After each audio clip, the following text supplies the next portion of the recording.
didn't say.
अल्लाह ही अल्लाह किया करो, दुख न किसी को दिया करो। जो दुनिया का मालिक है काम उसी का लिया करो।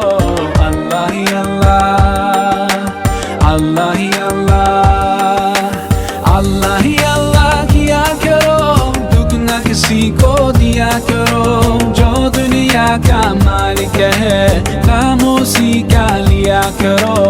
अल्लाह ही अल्लाह, अल्लाह ही अल्लाह।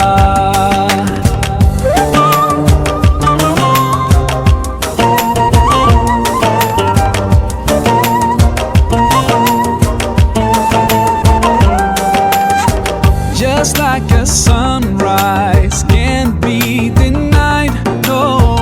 Just like the river will find the sea.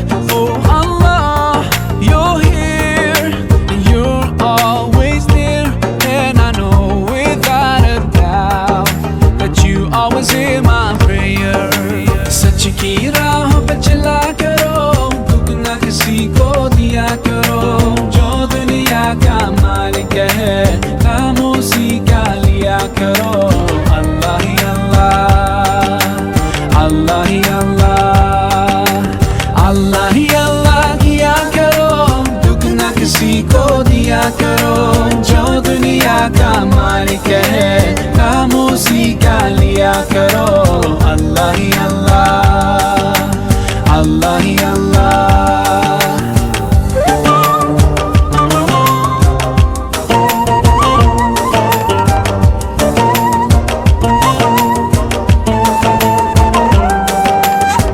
So many bright stars like diamonds in the sky.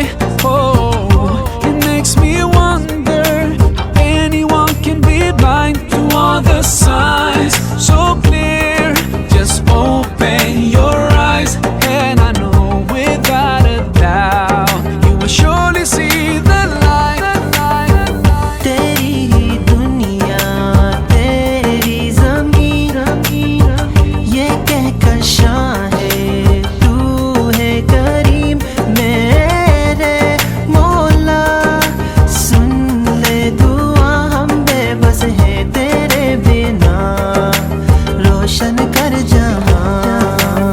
ऐसा जुल्म न किया करो, दुख न किसी को दिया करो, जो दुनिया का मालिक है काम उसी का लिया करो अल्लाह ही अल्लाह, अल्लाह ही अल्लाह, अल्लाह ही अल्लाह किया करो, दुख न किसी को दिया करो, जो दुनिया का मालिक है काम उसी का लिया करो अल्लाह ही अल्लाह, अल्लाह ही अल्लाह।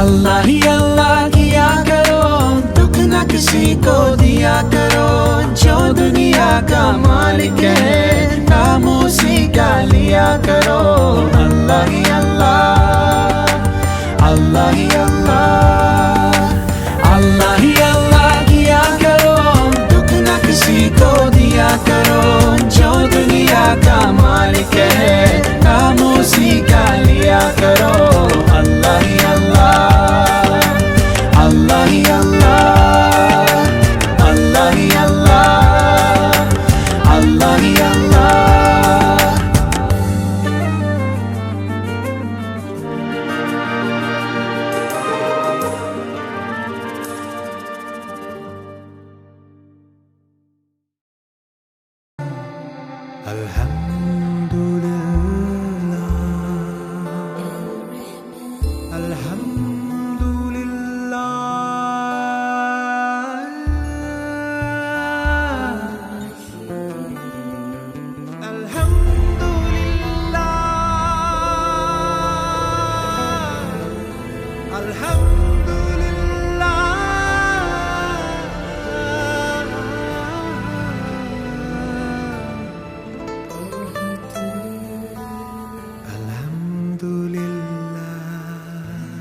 വരൂ, നിന്റെ മോക്ഷവും മുക്തിയും ഞാനാകുന്നു.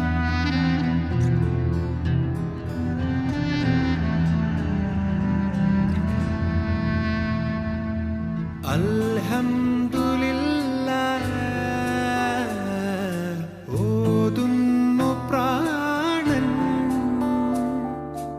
ഈ ജന്മസൂനം നീ തന്നദാനം.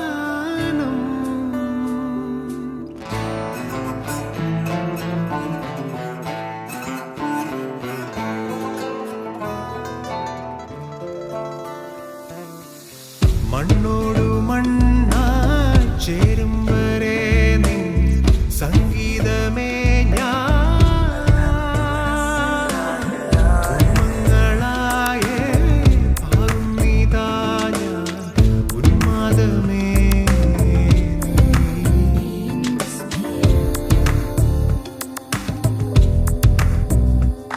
നൂറുല്ലാ നൂറുല്ലാ നൂറുല്ലാ നൂറുല്ലാ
സ്നേഹത്തിൻ്റെ, സന്തോഷത്തിൻ്റെ, ഐക്യത്തിൻ്റെ, ഒരുമയുടെ നിറദീപം തെളിയിച്ചുകൊണ്ട് AK കുടുംബ സംഗമ സദസ്സിലെത്തിച്ചേർന്ന എല്ലാ കുടുംബാംഗങ്ങൾക്കും സർവശക്തൻ എല്ലാ നന്മയും അനുഗ്രഹങ്ങളും വർഷിക്കട്ടെ.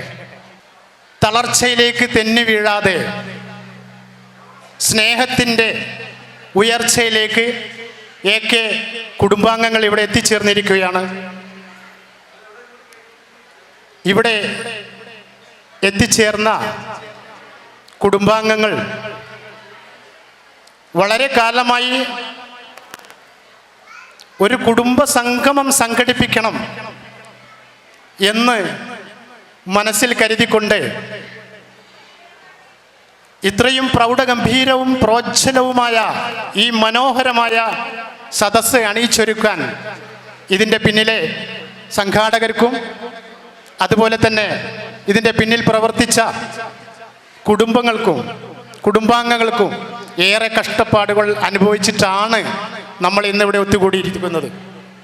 ഈ ഒത്തുചേരൽ കുടുംബ സംഗമത്തിലാണ് എന്ന് പറയുമ്പോൾ നമുക്കേറെ വളരെയധികം സന്തോഷമുള്ളതാണ്. വിശദമായി നമ്മുടെ കുടുംബ സദസ്സുകളുടെ മഹാത്മ്യത്തെക്കുറിച്ചും അതുപോലെ തന്നെ ഈ കുടുംബ സംഗമത്തിൻ്റെ ആവശ്യകതയെക്കുറിച്ചും വളരെ വ്യക്തമായി ഒരുപാട് പേര് നിങ്ങളോട് സംസാരിക്കാനുണ്ട്. ഇവിടെ എത്തിച്ചേർന്ന ഈ കുടുംബാംഗങ്ങൾക്കൊപ്പം ഇന്നത്തെ ഈ മനോഹരമായ ഈ സദസ്സിനെ ഒന്നുകൂടെ മനോഹാരിത കൂട്ടുന്നത് നമ്മുടെ കുടുംബങ്ങളിലെ നമ്മുടെ മക്കളും നമ്മുടെ പേരമക്കളുമാണ്. ആ മനോഹാരിത കൂട്ടാൻ അവർ പഠിച്ചെടുത്ത അവരുടെ സർഗാത്മകമായ കഴിവുകളെ ഇന്ന് നിങ്ങളെ മുമ്പിൽ അവതരിപ്പിച്ചുകൊണ്ട് അവരുടെ ഓരോ ചടുലമായ കലാ പ്രകടനങ്ങളും നമുക്കേകും കുളിരേകും എന്ന് നമുക്ക് ആശ്വസിക്കാം. അതിനുവേണ്ടി അവർ ഒരുങ്ങിയിരിക്കണം എന്ന് അഭ്യർത്ഥിക്കുകയാണ്.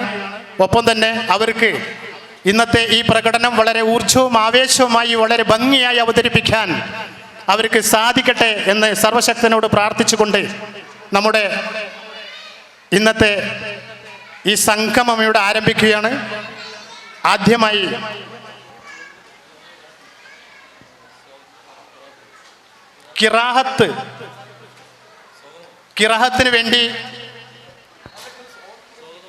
കിറാഹത്തിന് വേണ്ടി നമ്മൾ ഒരു കിറാഹത്തും ഔപചാരികമായ ഉദ്ഘാടനവും നമുക്ക് തുടർന്നും നടത്താം.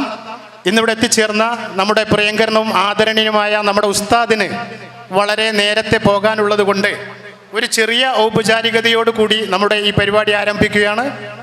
ഇന്നത്തെ ഈ പരിപാടിയിലേക്ക് സ്വാഗതം ആശംസിക്കുന്നത് അബ്ദുൽ ജലീൽ AK അവർകളാണ്. അവർ ഈ സ്വാഗത കമ്മിറ്റിയുടെ ഇതിൻ്റെ ഇന്നിവിടെ ഒത്തുചേർന്ന ഈ കുടുംബ സദസ്സുകളുടെ ഈ ഐക്യത്തിൻ്റെ പിന്നിൽ പ്രവർത്തിച്ച ഈ സംഘടനയുടെ ജനറൽ കൺവീനർ കൂടിയാണ്. സ്വാഗതം ആശംസിക്കാൻ ബഹുമാനപ്പെട്ട അബ്ദുൽ ജലീൽ അവർകളെ സാദരം ക്ഷണിച്ചുകൊള്ളുന്നു. അസ്സലാമു അലൈക്കും വറഹ്മത്തുള്ളാഹി തആല വബറകാതുഹു. നമ്മുടെ AK കുടുംബ സംഗമം സംഘടിപ്പിക്കാൻ സാധിച്ചതിൽ പടച്ച തമ്പുരാനോട് ആദ്യമേ സ്തുതിച്ചുകൊണ്ട് നമുക്ക് ഈ പരിപാടി തുടങ്ങാം. AK ഫാമിലിയിലെ കുടുംബ സംഗമവുമായി ബന്ധപ്പെട്ട് കമ്മിറ്റി രൂപീകരണ വേളയിൽ നമ്മുടെ ചെയർമാനായി ശ്രീ ജസ്ലി കൊളത്രയെയും കമ്മിറ്റി ട്രഷററായി ശ്രീ ഫൈസൽ ചേലുപാടത്തെയും തിരഞ്ഞെടുത്തപ്പോൾ കമ്മിറ്റിയുടെ കൺവീനറായി എൻ്റെ പേര് നാമനിർദ്ദേശം ചെയ്തപ്പോൾ എനിക്ക് വളരെ സന്തോഷവും എന്നാൽ ചെറിയൊരു ടെൻഷനും ഉണ്ടായിരുന്നു. എൻ്റെ ഒരു സന്തോഷം എന്തെന്നാൽ കുടുംബത്തെക്കുറിച്ച് നല്ല രീതിയിൽ അറിയാൻ പറ്റിയ ഒരു പ്ലാറ്റ്ഫോമായി ഞാനതിനെ കണ്ടു. അതുപോലെ തന്നെ കുടുംബത്തിൽ ഇറങ്ങി പ്രവർത്തിക്കാനുള്ള ഒരു അവസരമായി ഞാനതിനെ കണ്ടു. എന്നാൽ എൻ്റെ ചെറിയൊരു ടെൻഷൻ എന്തായിരുന്നാൽ നമ്മളെ ഒരുപാട് മറ്റു സ്ഥലങ്ങളിൽ വിഭജിച്ച് കിടക്കുന്ന കുടുംബങ്ങളെ ഏകീകരിച്ച് കൊണ്ടുവരിക എന്നുള്ളത് വലിയൊരു ബുദ്ധിമുട്ടുള്ള കാര്യമായിരുന്നു. പക്ഷേ കുടുംബം വളരെ നല്ല രീതിയിൽ സഹകരിച്ചു, വളരെ നല്ല രീതിയിൽ കാര്യങ്ങളൊക്കെ നടത്തി തന്നു. അതിൽ നമ്മൾ ഇന്നും അങ്ങനെ തന്നെ ആയിരിക്കട്ടെ. നമ്മുടെ AK കുടുംബം സന്തോഷത്തോടെയും സമാധാനത്തോടെയും ഐക്യത്തോടെയും എന്നും ഉണ്ടാവട്ടെ എന്ന് പ്രാർത്ഥിച്ചുകൊണ്ട് ഔപചാരികമായി എന്നെ അധ്യക്ഷനെ ഏൽപ്പിച്ച കർത്തവ്യത്തിലേക്ക് കടക്കാം. ഈ പരിപാടിയിലേക്ക് ക്ഷണം സ്വീകരിച്ചെത്തിയ നമ്മുടെ കഷായപ്പടി ഇമാം ഉസ്താദിനെ സ്വാഗതം ചെയ്യുന്നു. അതുപോലെ തന്നെ മുഖ്യ പ്രാസംഗികനായിട്ട് ഫറൂഖ് കോളേജിലെ ഡോക്ടർ ഉവൈസിനെ സ്വാഗതം ചെയ്യുന്നു. അതുപോലെ നമ്മുടെ കമ്മിറ്റി ഫറൂഖ് കോളേജിലെ ഡോക്ടർ വലിയ മുഖ്യ പ്രാസംഗികനായിട്ട് മോട്ടിവേഷണൽ സ്പീക്കറായ നമ്മുടെ ഡോക്ടർ ജവഹർ മുനവറിനെ ഈ വേദിയിലേക്ക് സ്വാഗതം ചെയ്യുന്നു. അതുപോലെ നമ്മുടെ chairman mister Jesly, treasurer mister Faisal, മറ്റു വേദിയിലിരിക്കുന്ന മുഖ്യ രക്ഷാധികാരി AK Bava and AK Fazal, മറ്റു വേദിയിലിരിക്കുന്ന നമ്മുടെ വേദിയിലിരിക്കുന്ന മഹത് വ്യക്തിത്വങ്ങൾ, സദസ്സിലിരിക്കുന്ന വ്യക്തിത്വങ്ങളെ എല്ലാവരെയും ഒറ്റവാക്കിൽ സ്വാഗതം ചെയ്ത് അധ്യക്ഷ സ്ഥാനത്തേക്ക് മിസ്റ്റർ ജസ്ലി റഹ്മാനെ ക്ഷണിച്ചുകൊള്ളുന്നു.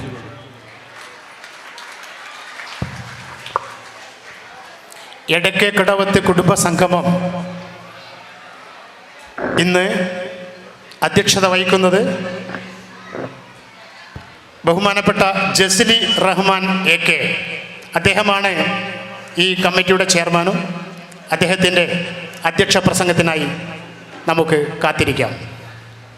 അസ്സലാമു അലൈക്കും വറഹ്മത്തുള്ളാഹി വബറകാതുഹു.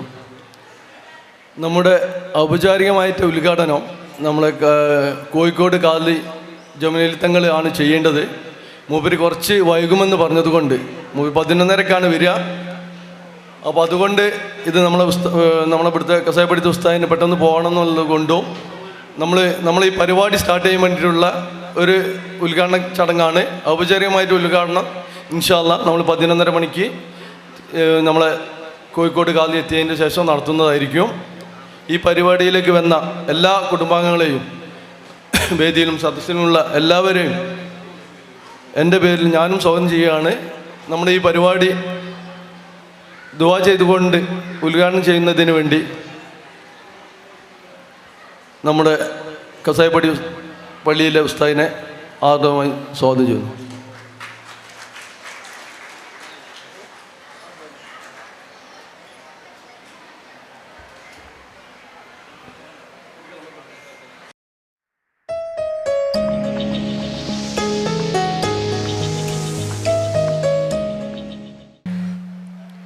الفاتحة. أعوذ بالله من الشيطان الرجيم. بسم الله الرحمن الرحيم. الحمد لله رب العالمين الرحمن الرحيم مالك يوم الدين. إياك نعبد وإياك نستعين. اهدنا الصراط المستقيم صراط الذين أنعمت عليهم غير المغضوب عليهم ولا الضالين. آمين. بسم الله الرحمن الرحيم. قل هو الله أحد الله الصمد لم يلد ولم يولد ولم يكن له كفوا أحد. بسم الله الرحمن الرحيم. شر غاسق إذا وقب ومن شر النفاثات في العقد ومن شر حاسد إذا حسد. بسم الله الرحمن الرحيم. قل أعوذ برب الناس ملك الناس إله الناس من شر الوسواس الخناس الذي يوسوس في صدور الناس من الجنة والناس. الحمد لله رب العالمين حمدا يوافي نعمه ويكافي مزيدا. اللهم صل على سيدنا محمد وعلى آل سيدنا ومولانا محمد. أوصل اللهم ثواب قراءتنا إلى حضرة روح نبينا محمد صلى الله عليه وسلم وإلى حضرات أصحاب البدريين والوحديين وسائر الأنبياء والأولياء والصديقين والصالحين وإلى حضرات أرواح مشايخنا في سلسلة القادرية والرفاعية والنقشبندية والجلالية وإلى حضرات أهل الخير والصلاح والعلم كلهم أجمعين اللهم بحقهم اسر عسيرنا وسهل أمورنا وفرج همومنا وأد ديوننا وقض حاجاتنا وحصل مرادنا وادفع بلياتنا واشف أمراضنا وارحم موتانا يا أرحم الراحمين. اللهم افتح لنا أبواب الخير والبركة والرزق والسلامة يا رب العالمين. اللهم يسر أمورنا مع الراحة والسلامة في الدين والدنيا والعافية. اللهم إنا نسألك العافية في الدين والدنيا والآخرة. توفى كل أمورنا لا سيما في أمرنا هذا في اجتماعنا هذا بركة تامة كما باركت على عبادك الصالحين. اللهم آت أنفسنا تقواها وزكها أنت خير من زكاها أنت وليها ومولاها يا رب العالمين. ربنا عليك توكلنا وإليك أنبنا وإليك المصير. لا حول ولا قوة إلا بالله العلي العظيم.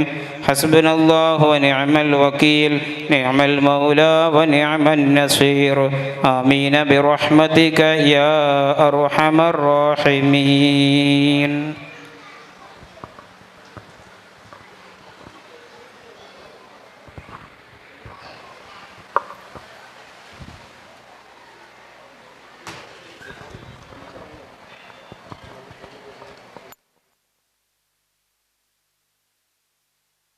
ഔപചാരികമായി ഉദ്ഘാടനം ചെയ്യുന്നത് ബഹുമാന്യനായ ജമലുല്ലൈലി മുഹമ്മദ് കോയ തങ്ങൾ അവർകളാണ്. തങ്ങൾ അവർകൾ ഇവിടെ എത്താൻ അല്പം വൈകും എന്ന് അറിയിച്ചതിനാൽ അതിനു മുമ്പ് നമ്മളേവരും ആകാംക്ഷയോടെ കാത്തിരിക്കുന്ന ഒരു മോട്ടിവേഷൻ സ്പീച്ച് നമ്മൾ ഒരുക്കിയിട്ടുണ്ട്. ആ മോട്ടിവേഷൻ സ്പീച്ച് ഏതൊരു സംഗമ പരിപാടിയിലും ഒന്ന് ഉണരാനും പുതിയ മോട്ടിവേഷനോടുകൂടി നമ്മുടെ കുട്ടികൾ, നമ്മുടെ സന്താനങ്ങൾ, നമ്മുടെ പേരമക്കൾ, പുതുതലമുറകൾ ഉയർത്തുണരാനും അനിവാര്യമാണ് എന്നുള്ളത് കൊണ്ട് തന്നെ ഈ AK കുടുംബ സംഗമത്തിലും നമ്മളൊരു മോട്ടിവേഷൻ ഒരു സ്പീച്ച് നമ്മൾ സംഘടിപ്പിച്ചിട്ടുണ്ട്.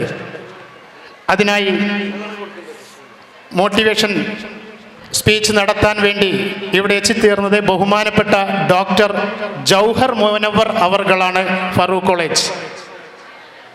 അദ്ദേഹത്തെ വളരെ ആദരവപൂർവം ആ മോട്ടിവേഷൻ സ്പീച്ചിനായി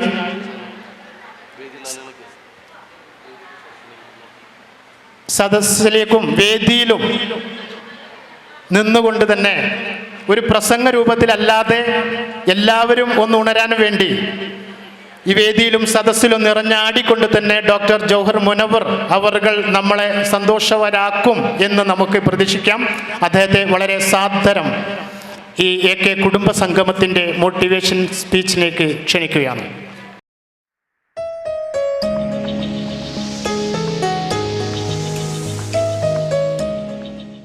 അസ്സലാമു അലൈക്കും വറഹ്മത്തുള്ളാഹി വബറകാതുഹു. ഇന്നൽ ഹംദുലില്ലാഹ് വസ്സലാത്തു വസ്സലാമു അലാ റസൂലിഹിൽ അമീൻ വഅലാ ആലിഹി വസഹ്ബിഹി അജ്മഈൻ അമ്മാ ബഅദ്. അല്ലാഹു സുബ്ഹാനഹു തആലയുടെ വിധിവിലക്കുകളെ അനുസരിച്ചുകൊണ്ട് മുത്തഖീങ്ങളായി ജീവിക്കണമേ എന്ന് സ്വന്തത്തെ മറക്കാതെ പ്രിയപ്പെട്ട എടക്കൈ കടവത്ത് കുടുംബസംഗമത്തിലെ എല്ലാ അംഗങ്ങളോടും വസിയത്ത് ചെയ്യുന്നു. റബ്ബ് സുബ്ഹാനഹു തആലയുടെ വലിയ അനുഗ്രഹം കിനിഞ്ഞിറങ്ങുന്ന ഒരു സദസ്സാണ് ഓരോ കുടുംബ സംഗമങ്ങളുടെയും സദസ്സ്. ഞാനിങ്ങനെ ധാരാളം സമയമെടുത്തുകൊണ്ട് ഒരുപാട് നേരം പറഞ്ഞ് നിങ്ങളെ ബോറടിപ്പിക്കുന്നില്ല. തുടക്കമാണ്. തങ്ങൾ വരുന്നതിന് മുമ്പുള്ള ഒരു സമയം കൊണ്ട് തീർത്ത് നിങ്ങളുടെ ഉദ്ഘാടനവും മറ്റു പരിപാടികളും കഴിഞ്ഞ് കുട്ടികളുടെ ചില കലാപരിപാടികളും നിങ്ങളുടെ പരിചയപ്പെടലും ഒക്കെ ഉണ്ടാകും. അതൊക്കെ കഴിയണം. അതുകൊണ്ട് ഞാനിങ്ങനെ പരത്തി പറഞ്ഞ് ബുദ്ധിമുട്ടാക്കുന്നില്ല.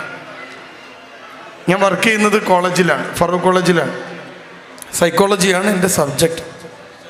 അതുകൊണ്ട് തന്നെ ഈ കൗൺസിലിങ്ങും ഒക്കെ ആയിട്ട് ബന്ധപ്പെട്ട് ചില അനുഭവങ്ങൾ ജീവിതത്തിൽ ഉണ്ടാവാറുണ്ട്. ഒരു ദിവസം എനിക്കൊരു ഫോണ് വന്നു. ഫോണ് വന്നത് കണ്ണൂർ എന്ന് പറയുന്ന സ്ഥലത്തു നിന്നാണ്.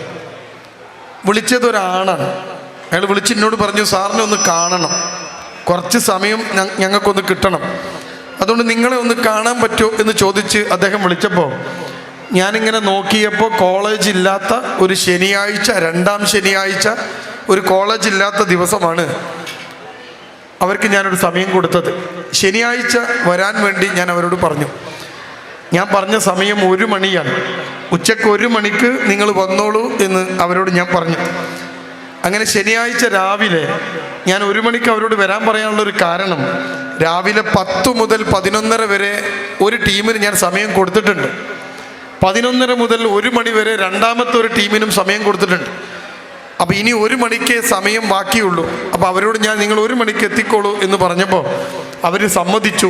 ശനിയാഴ്ച രാവിലെ ഒരു 9:45 ഞാൻ ഇരിക്കുന്ന സ്ഥലത്ത് ഞാൻ എത്തിയപ്പോൾ ഞാൻ കണ്ട കാഴ്ച, എന്നെ കാത്ത് കണ്ണൂരിൽ നിന്ന് വിളിച്ച ഭാര്യയും ഭർത്താവും അവിടെ ഇരിക്കുന്നു. ഞാൻ 1 മണിക്ക് വരാൻ പറഞ്ഞവർ 9:30 മണിക്ക് എൻ്റെ ക്ലിനിക്കിലെത്തിയിരിക്കുന്നു. ഞാൻ അവരെ കണ്ടപ്പോൾ ചോദിച്ചു, നിങ്ങൾ കണ്ണൂരിൽ നിന്നാണോ? അവർ പറഞ്ഞു അതെ. ഞാൻ 1 മണിയല്ലേ പറഞ്ഞത് എന്ന് ചോദിച്ചപ്പോൾ അവർ പറഞ്ഞു, സാർ ഞങ്ങൾക്ക് രാവിലെ ഒരു ട്രെയിൻ ഉണ്ട്, അതിൽ ടിക്കറ്റ് കിട്ടിയപ്പോൾ ഞങ്ങളിങ്ങ് പോന്നു. പരശുരാം എക്സ്പ്രസ്സിൽ കയറി ഫറോക്ക് ഇറങ്ങിയപ്പോൾ 9 മണിക്ക് ഞങ്ങളിവിടെ എത്തി. അപ്പോൾ ഞങ്ങളിങ്ങ് പോന്നതാണ്. ഞാൻ അവരോട് പറഞ്ഞു നിവൃത്തിയില്ല, ഞാൻ 10 മണിക്ക് വരാൻ വേണ്ടി ഒരു ടീമിന് സമയം കൊടുത്തിട്ടുണ്ട്. 11:30 മണിക്ക് മറ്റൊരു കൂട്ടർ വരും. ഈ 2 പേരെയും കണ്ടതിന് ശേഷമേ എനിക്ക് നിങ്ങളെ കാണാൻ പറ്റൂ, അതുകൊണ്ട് നിങ്ങൾ കാത്തിരിക്കണം എന്ന് പറഞ്ഞപ്പോൾ അവരെന്നോട് പറഞ്ഞു, ഞങ്ങൾക്ക് പ്രത്യേകിച്ച് പോയിട്ട് പണിയൊന്നുമില്ല, അതുകൊണ്ട് ഞങ്ങൾ ഇവിടെ ഇരുന്നോളാം, ഇരിക്കുന്നതിന് കുഴപ്പമില്ലല്ലോ, ഞങ്ങൾ കാത്തിരിക്കാം. അവർ 9:30 അവിടെ എത്തി. അവരവിടെ കാത്തിരിക്കാൻ തുടങ്ങി. 10 മണിയായപ്പോൾ എന്നെ കാണാൻ വേണ്ടി ആദ്യത്തെ ടീമെത്തി. അവർ വന്നത് ഒരു ബാപ്പയും ഉമ്മയും ഒരു മകളുമാണ്. അവരാണ് എന്നെ കാണാൻ വേണ്ടിയിട്ട് ശനിയാഴ്ച വന്നത്. ആ ബാപ്പയും ഉമ്മയും എൻ്റെ റൂമിലേക്ക് കയറി. റൂം കയറിയിട്ട് എൻ്റെ മുമ്പിൽ ഇരുന്നപ്പോൾ ഞാൻ ചോദിച്ചു, എന്തു പറ്റി?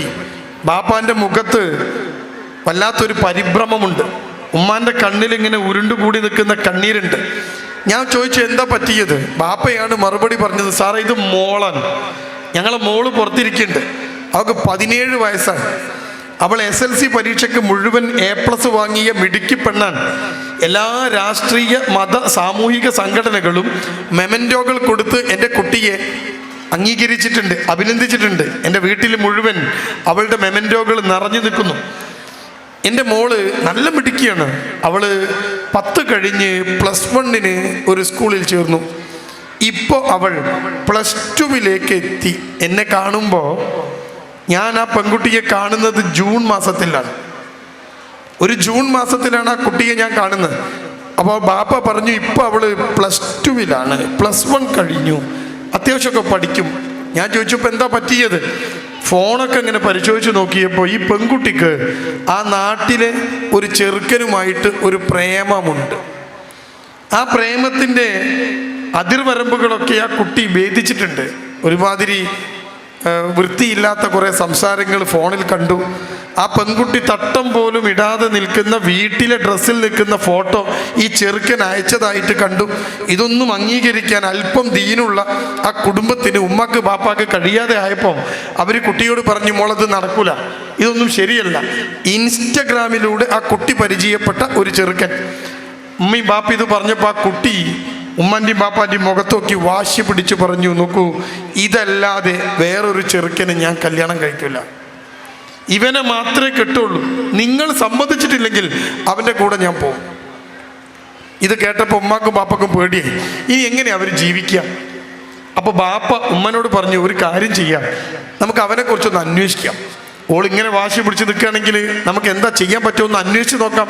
അങ്ങനെ ഈ ചെറുക്കനെ കുറിച്ച് അന്വേഷിക്കാൻ വേണ്ടി അവൻ താമസിക്കുന്ന ഒരു 5-6 കിലോമീറ്റർ അപ്പുറത്ത് അവൻ്റെ നാട്ടിൽ ചെന്ന് അന്വേഷിച്ചപ്പോഴാണ് അറിയുന്നത്, ഇവൻ്റെ പേരിൽ പോലീസിൽ 3 FIR ഉണ്ട്, 3 കേസുണ്ട്.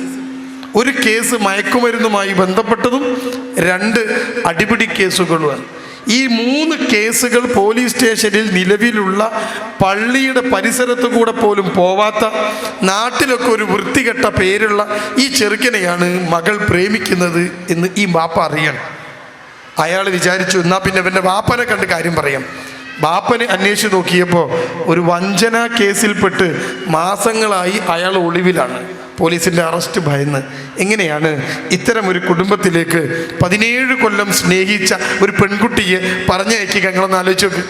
ബാപ്പ വീട്ടിൽ വന്ന് മോളോട് പറഞ്ഞു, മോളെ പ്രശ്നമാണ്, ഞാൻ ആ ചെക്കനെ കുറിച്ച് അന്വേഷിച്ചു, ഒരിക്കലും കല്യാണം നടത്തി തരാൻ പറ്റാത്ത തരത്തിലുള്ള ഒരു ബന്ധമാണിത് എന്ന് ബാപ്പ ഈ കുട്ടിയോട് പറഞ്ഞപ്പോൾ കുട്ടി ബാപ്പനോട് പറഞ്ഞു, അതൊന്നും നിങ്ങൾ നോക്കണ്ട, ഒക്കെ എനിക്കറിയാം, അതൊക്കെ വെറുതെ ഉണ്ടാക്കിയ കേസാണ്, അതൊക്കെ എന്നെ കല്യാണം കഴിച്ചാൽ ശരിയാവും, അതുകൊണ്ട് അതൊന്നും പറഞ്ഞിട്ട് നിങ്ങൾ പിന്തിരിപ്പിക്കാൻ നോക്കണ്ട, ഞാൻ ഈ കല്യാണത്തിൽ തന്നെ ഉറച്ചു നിൽക്കും, ഇവനെ മാത്രമേ കെട്ടുള്ളൂ, കെട്ടിച്ചെന്നില്ലെങ്കിൽ അവൻ്റെ കൂടെ പോകും. ബാപ്പ കുടുങ്ങി. എത്രയൊക്കെ പറഞ്ഞിട്ടും എന്തൊക്കെ പറഞ്ഞിട്ടും അനുസരിക്കാതെ ആയപ്പോഴാണ് ശനിയാഴ്ച രാവിലെ 10 മണിക്ക് ഒരു കൗൺസിലിംഗ് കൊടുക്കാമെന്ന് പറഞ്ഞ് എൻ്റെ അടുത്തേക്ക് ആ കുട്ടിയെ കൊണ്ടുവരുന്നത്. ഞാൻ 1.5 മണിക്കൂർ ആ കുട്ടിയോട് സംസാരിച്ചു. 1.5 മണിക്കൂർ സംസാരിച്ച് കഴിഞ്ഞ് ഞാൻ എൻ്റെ കസേരയിലേക്കൊന്ന് ചാഞ്ഞിരുന്ന് ആ കുട്ടിയോട് ഞാൻ ചോദിച്ചു, മോളെ ഞാൻ പറഞ്ഞതൊക്കെ നിനക്ക് മനസ്സിലായോ? വലിയൊരു സുഖമൊന്നുമില്ലാത്തൊരു മുഖഭാവത്തിൽ ആ കുട്ടി ഇരിക്കുന്നത്. ആ കുട്ടിൻ്റെ മുഖത്ത് നോക്കിയിട്ട് ഇങ്ങനെ ചൂണ്ടിയിട്ട് പറഞ്ഞു, 18 വയസ്സാവട്ടെ, ഞാൻ കാണിച്ചു തരാം. അത് എന്നോട് പറഞ്ഞ മറുപടി. ഇത്രയും നേരം സംസാരിച്ച് എന്നോട് കുട്ടി പറഞ്ഞ മറുപടി അതാ, 18 ആവട്ടെ, ഞാൻ കാണിച്ചു തരാം. ഞാനിങ്ങനെ ചിരിച്ചിട്ട് ആ കുട്ടിയോട് ചോദിച്ചു, ഈ എന്ത് കാണിച്ചു കൊടുക്കാനാ? ആർക്ക് കാണിച്ചു കൊടുക്കാനാ മോള്? അപ്പോൾ ആ കുട്ടി വീണ്ടും പറഞ്ഞു, 18 ആവട്ടെ, ഞാൻ കാണിച്ചു തരാം. ഞാൻ ആ കുട്ടിയോട് ചോദിച്ചു, എന്നാ മോളെ നിനക്ക് 18 ആവുക? ആ കുട്ടി പറഞ്ഞു, എൻ്റെ മുമ്പിൽ ഇരിക്കുന്നത് ജൂൺ മാസത്തിലാണ്. ഓള് പറഞ്ഞു, ഓഗസ്റ്റ് 8-ാം തീയതി എനിക്ക് 18 വയസ്സാവും, എന്നിട്ട് ഞാൻ കാണിച്ചു തരാം. കണ്ടോ നിങ്ങൾ? ഞാൻ ഒന്നും മിണ്ടിയില്ല. ബാപ്പാനെയും ഉമ്മാനെയും അകത്തേക്ക് വിളിച്ച് അടുത്തിരുത്തി ആ കുട്ടിയെ ഇരുത്തിയിട്ട് ഞാൻ പറഞ്ഞു, സാരമില്ല, ഓള് ചെറിയ കുട്ടിയല്ലേ, നിങ്ങളിങ്ങനെ ദേഷ്യം പിടിക്കാതെ പ്രശ്നം ഉണ്ടാക്കാതെ ഈ കുട്ടീനെ ഒന്ന് ചേർത്ത് പിടിക്കി, അവളെ തീരുമാനമൊക്കെ മാറും എന്നൊക്കെ പറഞ്ഞ് ഇങ്ങനെ ഉമ്മനെയും ബാപ്പനെയും സമാധാനിപ്പിച്ചുകൊണ്ടിരിക്കുന്ന സമയത്ത് ആ കുട്ടി ഉമ്മാൻ്റെ നേരെ കൈ ഇങ്ങനെ ചൂണ്ടിയിട്ട് ഉമ്മാനോട് പറഞ്ഞു, ഇതിനാ നിങ്ങൾ ഇങ്ങോട്ട് കൊണ്ടുവന്നത് അല്ലേ, കാണിച്ചു തരാം ഞാൻ, 18 വയസ്സാവട്ടെ. ആ ഉമ്മ ഇങ്ങനെ കരയാൻ തുടങ്ങി. പർദ്ദേ കൂടി ഇങ്ങനെ കണ്ണീരിങ്ങനെ ഉരുണ്ട് വീണ് ഇങ്ങനെ പോവുക. ആ കുട്ടി ഇങ്ങനെ വാശിയിലിരിക്കുക. ഞാൻ പറഞ്ഞു, ശരിയായിക്കോളും, നിങ്ങൾ വീട്ടിൽ കൊണ്ടുപോയിട്ട് ഒന്നുകൂടെയൊക്കെ ഒന്ന് പറഞ്ഞു നോക്ക് എന്ന് പറഞ്ഞ് ആ കുട്ടിയെ 1.5 മണിക്കൂർ സംസാരിച്ചിട്ട് ഞാൻ വിടുകയാണ്. കാരണം എന്നെ കാത്ത് 11.5 മണിക്ക് രണ്ടാമത്തെ ആൾക്കാർ വരും. അപ്പം ഇതെന്തെങ്കിലും ഒന്ന് ആക്കണ്ടേ. അങ്ങനെ ആ പെൺകുട്ടി എൻ്റെ റൂമിൽ നിന്ന് അങ്ങോട്ട് ഇറങ്ങി കൗൺസിലിങ്ങിൻ്റെ കടമ്പ കടന്ന് വിജയശ്രീ ലാളിതയായി ആ കുട്ടി മുന്നിൽ നടന്നു. ബാക്കിൽ കണ്ണീരൊലിപ്പിച്ചു കൊണ്ടൊരു ഉമ്മ, അതിന് പുറകെ നെഞ്ചുഴിഞ്ഞ് ഒരു ബാപ്പ. അവരിറങ്ങിയിട്ട് പോയി. ഒന്നും ചെയ്യാൻ പറ്റിയില്ല. 11:30 മണിയായി. ഞാൻ കുറച്ച് വെള്ളമൊക്കെ കുടിച്ച് അവിടെ ഇങ്ങനെ ഇരുന്നപ്പം എൻ്റെ വാതിൽ തുറന്നു. ഞാൻ രണ്ടാമത് സമയം കൊടുത്ത ആളുകൾ, അവർ ഒരു ഉമ്മയും ഒരു ഉമ്മാമയുമാണ് എൻ്റെ അടുത്തേക്ക് കയറിയത്. ബാപ്പല്ല, ബാപ്പ ഗൾഫിലാണ്. ഉമ്മ ഉണ്ട്, ഉമ്മാൻ്റെ ഉമ്മയുണ്ട്, വയസ്സായിട്ടുണ്ട്. രണ്ടുപേരും എൻ്റെ റൂമിലേക്ക് കയറി വാതിലടച്ചു. ഞാൻ ചോദിച്ചു, എന്തു പറ്റി? അവർ പറഞ്ഞു, സാറേ ഞങ്ങൾ മോർണിംഗ് കൊണ്ടാണ് വന്നത്. ഞാൻ ചോദിച്ചു, മോൻ എന്തു പറ്റി? അവന് 14 വയസ്സാണ്. അവനിപ്പോൾ ഈ ജൂണിൽ 9ാം ക്ലാസ്സിലേക്ക് എത്തി. ഇപ്പോൾ 9ലാണ്, 8 കഴിഞ്ഞു. അപ്പം ഞാൻ ചോദിച്ചു, എന്താ അവന് പറ്റിയത്? ഉമ്മ പറഞ്ഞു, സാറേ നല്ല കുട്ടിയായിരുന്നു എൻ്റെ മോൻ, നല്ല മോനായിരുന്നു. എൻ്റെ മോന് ഒരു 5ാം ക്ലാസ് വരെയൊക്കെ നന്നായി പഠിക്കുന്ന, എന്ത് പറഞ്ഞാലും അനുസരിക്കുന്ന ഒരു മോനായിരുന്നു. അത് കഴിഞ്ഞപ്പോഴാണ് കൊറോണ വന്ന് ഫോണ് കിട്ടി, അതിൻ്റെ മുകളിൽ കിടന്ന് ആകെ പ്രശ്നമായി. ഇപ്പോൾ എൻ്റെ കുട്ടി ഭയങ്കര പ്രശ്നമാണ്. ഞാൻ ചോദിച്ചു, എന്താ അവൻ പ്രശ്നം ഉണ്ടാക്കണത്? ഉമ്മ പറയുക, സാറേ 8ാം ക്ലാസ് പഠിക്കുമ്പോൾ അവന് സ്കൂൾ വിട്ട് വരും, നേരെ ഇങ്ങോട്ട് വരും, വന്നിട്ടൊരു കട്ടൻ ചായ കുടിച്ച് വസ്ത്രം മാറിയിട്ട് ഈ കുട്ടി ഒരൊറ്റ പോക്ക നോക്കിയാൽ കാണുന്ന ദൂരത്തിലൊരു ഗ്രൗണ്ട് ഉണ്ട്, അവിടെ കളിക്കാൻ വേണ്ടി പോകും. ഉമ്മക്ക് പ്രശ്നമല്ല. കളിച്ച് വയർത്ത് കുളിച്ച് ചളി പുരണ്ട് ക്ഷീണിച്ച് അവശനായി ഈ ചെറുക്കം വരും. എപ്പോൾ? ഒരു 6-6:30 മണിയാകുമ്പോൾ അവൻ വീട്ടിൻ്റെ ബാക്കിൽ കൂടി കയറും.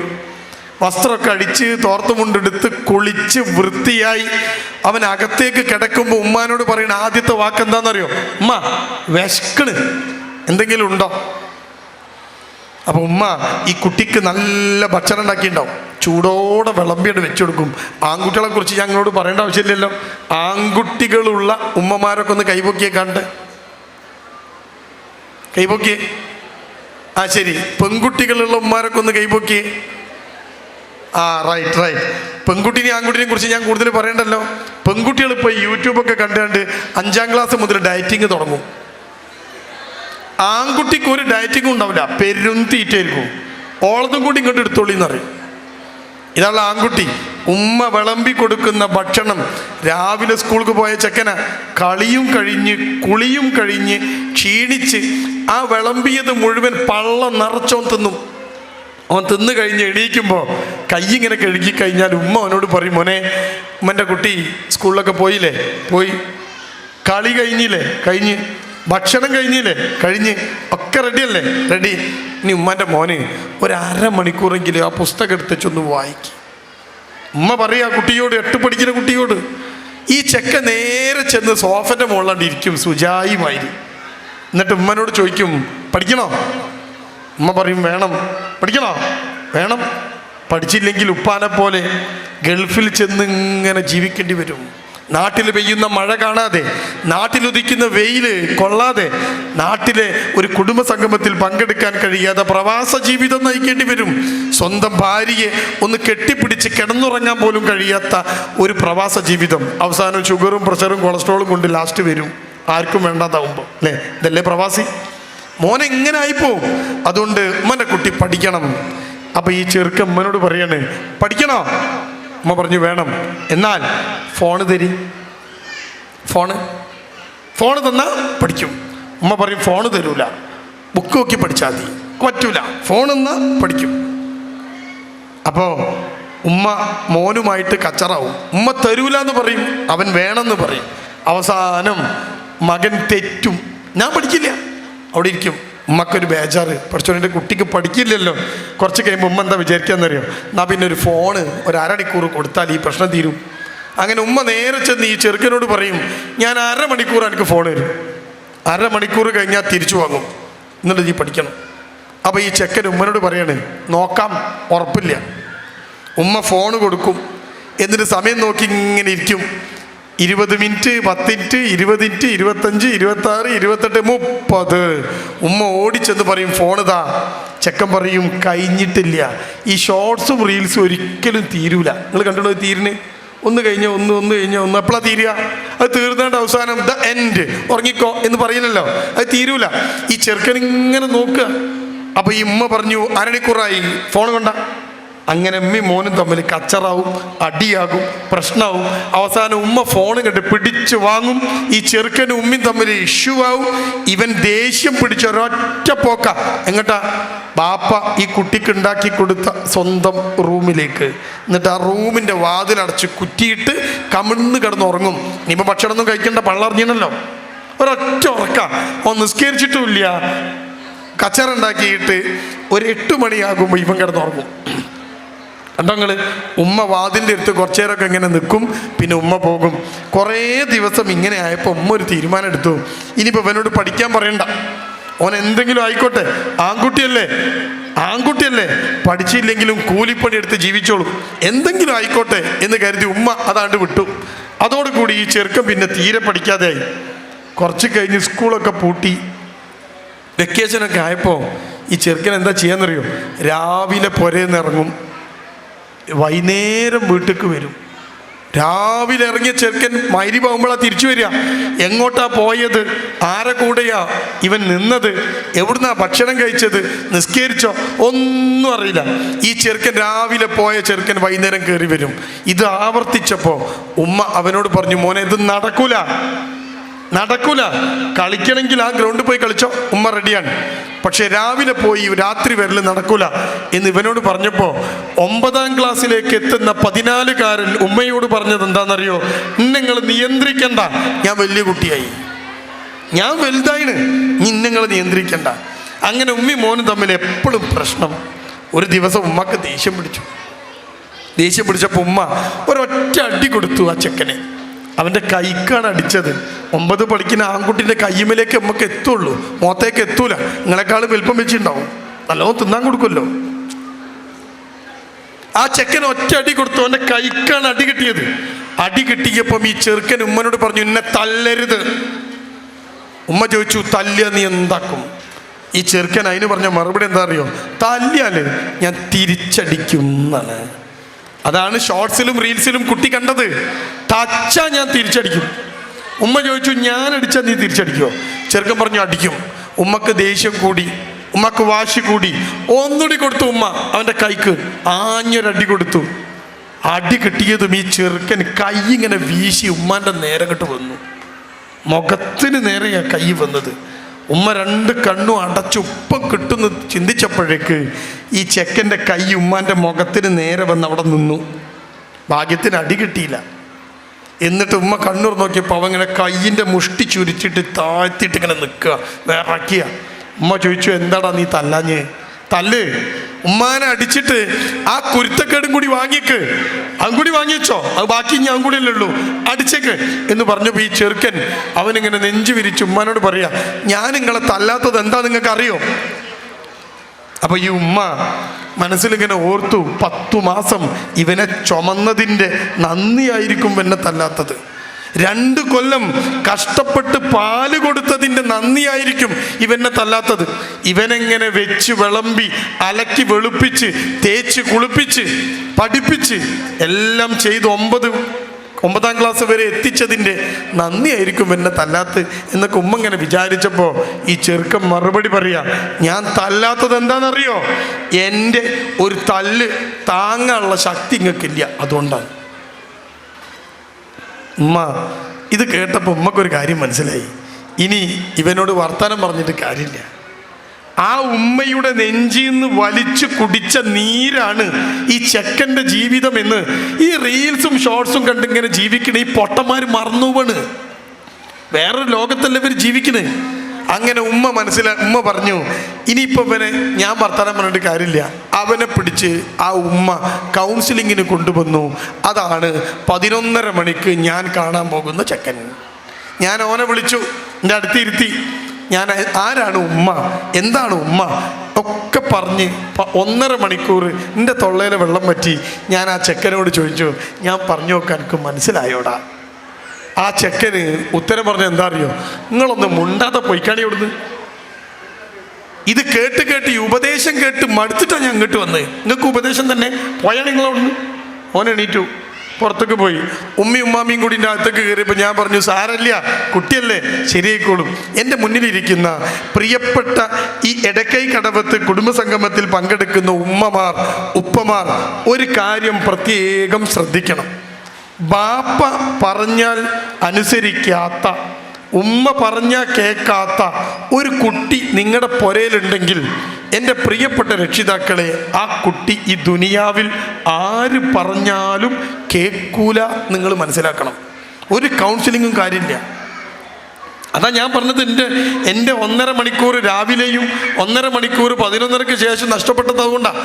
ആരെങ്കിലും പറഞ്ഞാൽ മക്കൾ കേൾക്കുമെങ്കിൽ അത് ഉമ്മയാണ്, ബാപ്പയാണ്.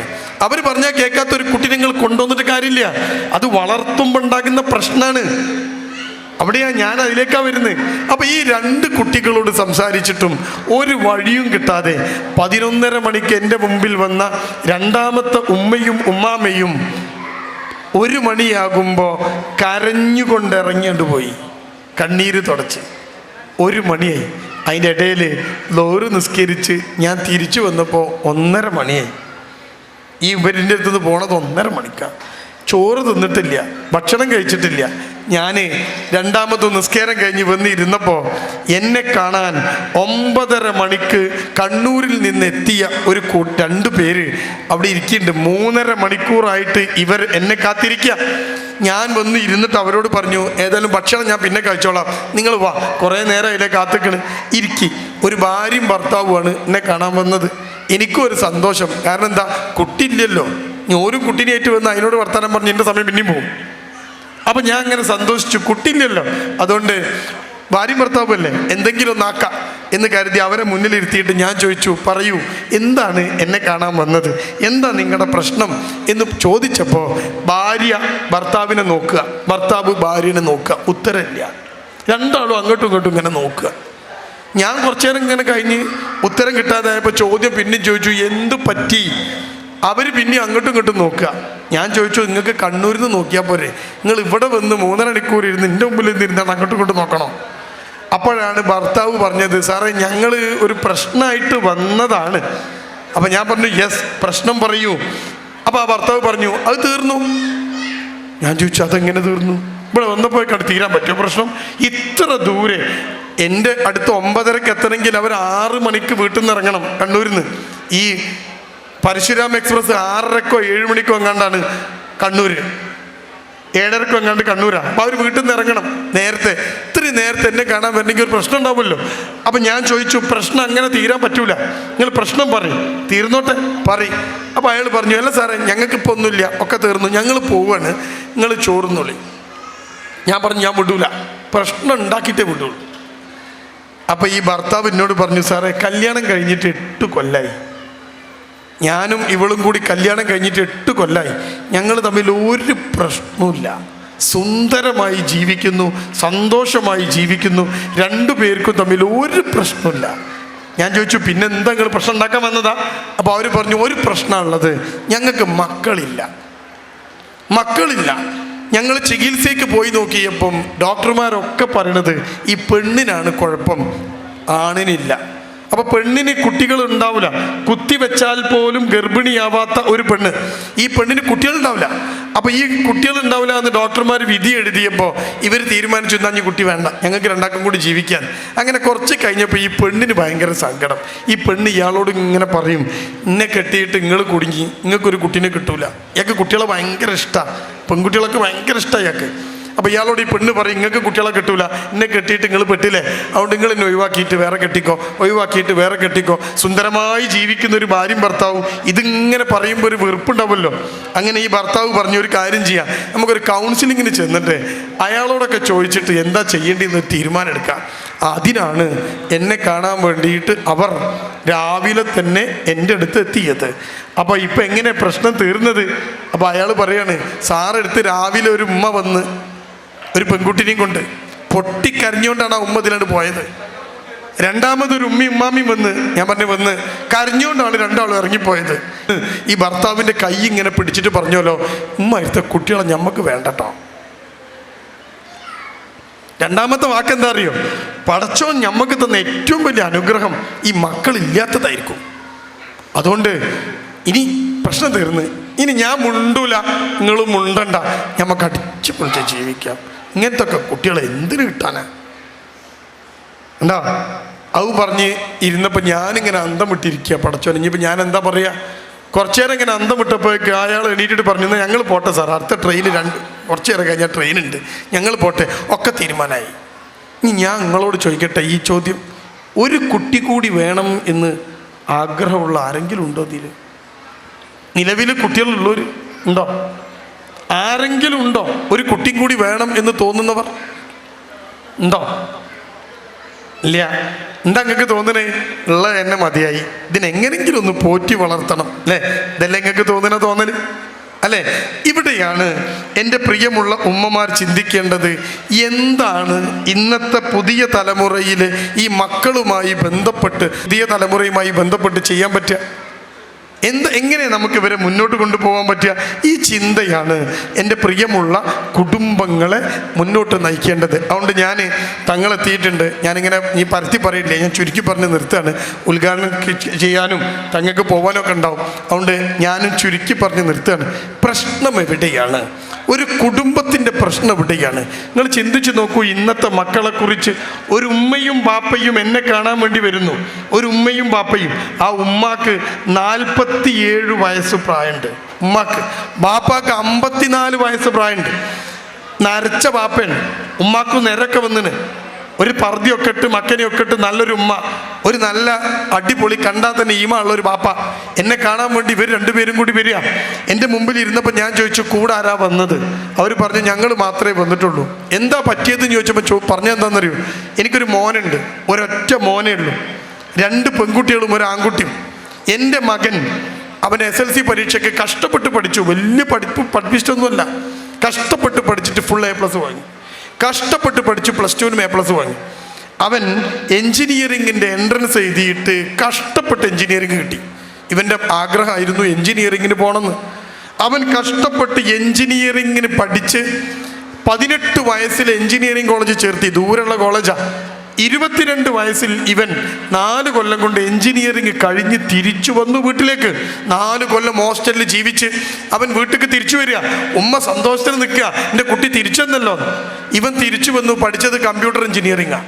ബാപ്പ അവനൊരു കമ്പ്യൂട്ടർ വാങ്ങിക്കൊടുത്തു. അവൻ്റെ കയ്യിലൊരു ഫോണുണ്ട്. ഇവൻ 22 വയസ്സിൽ ഈ ചെറുക്കൻ തിരിച്ചു വന്നു. ഒരു കുഴപ്പമൊന്നുമില്ല. എന്താ കുഴപ്പം? നേരെ റൂമിൽ കണ്ടുപോകും. ഇവൻ്റെ റൂമിൽ കണ്ടുപോകും, വാതിലടച്ച് കുറ്റിയിടും. ഒരു കമ്പ്യൂട്ടറും ഒരു ഫോണും അതിൻ്റെ മുന്നിൽ ഇവനിങ്ങനെ ഇരിക്കും. ഉമ്മയായിട്ട് ഒരു ബന്ധമില്ല, ബാപ്പയായിട്ട് ഒരടുപ്പില്ല. ചോറ് തിന്നാൻ വേണ്ടിയിട്ട് കുറേ നേരം വിളിച്ചാൽ മുകൾ ഭാഗത്തൊരു ബെല്ലുണ്ട്. ഉമ്മ ബെല്ലിങ്ങനെ അടിച്ചാൽ ഒരു റെസ്പോൺസും ഉണ്ടാവില്ല. അവൻ്റെ ഫോണിലേക്ക് വിളിച്ചാൽ ഫോൺ എടുത്തിട്ട് അവൻ ചോദിക്കുക എന്താ? ഉമ്മ പറയും മോനെ ചോറ് വിളമ്പിച്ചിന്. ആ ഞാൻ വന്നോളാം, നിങ്ങൾ തിന്നോ. ഉമ്മയും ബാപ്പയും ചോറ് തിന്നും. ഈ ചെക്കൻ തോന്നുമ്പം ഇറങ്ങി വന്ന് അടുക്കളയിൽ നിന്ന് ഭക്ഷണം കഴിച്ചു പോകും. ഉമ്മാൻ്റെ അടുത്ത് ഒരു ബന്ധമില്ല. ഉമ്മ എന്നോട് പറയുക, സാറേ എൻ്റെ മുഖത്ത് നോക്കി എൻ്റെ മോനൊന്ന് ചിരിക്കുന്നു പോലുമില്ല. ബാപ്പ പറയാണ് എന്നോടൊരു മുണ്ടനുമില്ല. അവനാണ്ട് കയറിപ്പോകും മുകളിലേക്ക്, ഇറങ്ങി വീട്ടിൽ നിന്നാണ്ട് പോവും, പിന്നെയും കയറിപ്പോകും, ഇറങ്ങി വീട്ടിൽ നിന്നാണ്ട് പോവും. ഉണ്ടോ? ഈ ഉമ്മച്ചു പറയാണ്, സാറേ ഇൻസ്റ്റഗ്രാം എന്ന് പറയുന്ന ഒരു സാധനമുണ്ട്. ഞാൻ പറഞ്ഞിട്ടുണ്ട്, ഞാനത് തുടങ്ങി. ഉമ്മ പറയാം, ഞാൻ ചോദിച്ചു നിങ്ങൾക്ക് എന്തിനാ ഇൻസ്റ്റഗ്രാം?